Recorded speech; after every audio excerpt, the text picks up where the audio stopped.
Hello, Nene. Nene, pwede ba akong mag-inquire?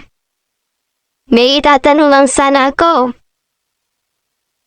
Oo, may itatanong lang ako, ano? Pasensya na sa abala. Oh, good morning po, Nay. Ano po ba sa atin? Teka lang po. Umupo muna po kayo, ano?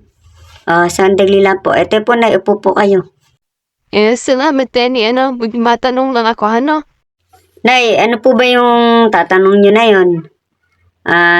Kayo po napasugod pa. Maga po hindi na lang po kayo nag-utos. Ano, Nay? Exercise ko na rin naman, kaya naman ako na magpunta at hanggat maaga masarap maglakad-lakad, ano? Yun nga, ate, may ko tatanong lang ako tungkol sa tubig. Ganito po yun, Nay. Halimbawa po, bibili po kayo ng 10.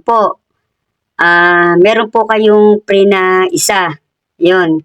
Kaya kung nagtitinda po kayo, may free po kayo na isa. Kung kayo po kukuha, ano po? Saan po bang gawin yung inyo? Doon po ba kayo sa may looban? Doon po ba dadalhin po natin ng tubig? O doon po ba sa may malaking bahay? Anong kulay po ba yung bahay nyo, Nay? Para po mapadala po natin. Saan po banda dyan? Dini lang sa malapit, sa mga gawin doon, bandang kaliwa, dire-diretso lang. Ano ba ang sistema ng tubig niyo? Yun nga po, Nay. Meron nga po kayong free na makukuha kung kayo po kukuha po ng 10 plus 1. Ganito na lang para maliwanag ang ating usapan. Ako kukuha at meron akong basyo 11 nun sa bahay.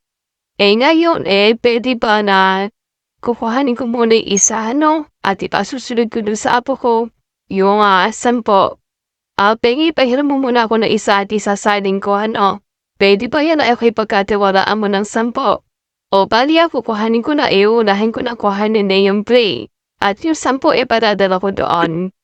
O sige po, kayo po ang bahala. Basta po Nay, ibalik niyo po at hihintayin ko po kayo. Ito nga po pala na yung kasamahan ko sa tubigan, si Dora po. Yan po katuwang ko po dyan ngayong araw na ito at wala po yung mga kasama ko. O sige, pagkaroon mo ng isa mo ng basyo. At isasaling ko. Sige na, at hihintayin ko. Kasi mahirap mangkuto sa mga kabataan ngayon.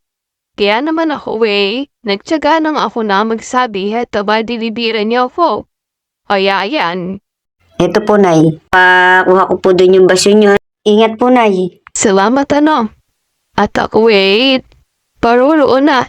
Dadaling ko na rin isang tubig. Nay, kaya mo ba yan? Tulungan na kita. Hindi na. Kaya ko to at ako naman hindi namang. Paano hapat gantula talaga ako? O sige na kata, maraming salamat. Kabigatan din pala, butit hindi ka anong puno. Kaya ko na to. Sige po, Nay. Salamat po.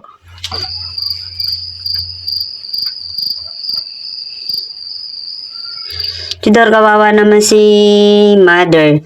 Dami-daming mga anak ata siya pa inutusan. Kung mahirap namang mag-utos nga, talagang si nanay nagagawa. Saan na kaya si nanay? Saan kaya kukuhanin ng basyo? Ang sabi doon lang daw sa may kaliwa, sa may apat at sulok na bubungan. Nasaan na kaya si nanay? Pagdating ni Michael, kailangan mapakuha na yung basyo. Nakuhanan tayo ng isa. At yun daw yung una niyang pre na niyang kukuhanin. Nauna pa yung pre. Saan kaya ang banda yung bahay ni nanay? Puntahan ko kaya.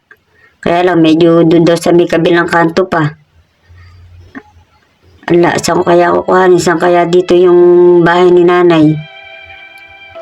Yung kayang nasa poste kaya na yun. Ayun doon kaya sa pangalawang kanto na yun sa dati namin dinidilibiran. Hindi ko na itanong ang pangalan ni nanay. Pero parang kita ko naman si nanay. Parang pamilyar naman siya sa akin. Saan kaya pahanap kay Michael si nanay pag dumating? Yung basyo niya 10 daw ang kukuhanin. Ako paano kaya yun? Naunahan ako ng isang pre ni nanay. Nauna yung kinuhanan na tayo ng pre. Sidor! Saan kaya ang bahay ni nanay? Puntahan kaya natin. Saan mo naman hahanapin yun? Yan, ang narepak natin Tudor, kulang ng isa. At tara't magbalot pa tayo ng isa Tudor. Saan kaya yung bahay ni nanay? Sabi sa akin yung kinuhang isa na yun na daw yung pre niya. Kaya yung 10 pakukuhang basyo, kuhanin na lang daw. Saan ko kaya naman hahanapin si nanay?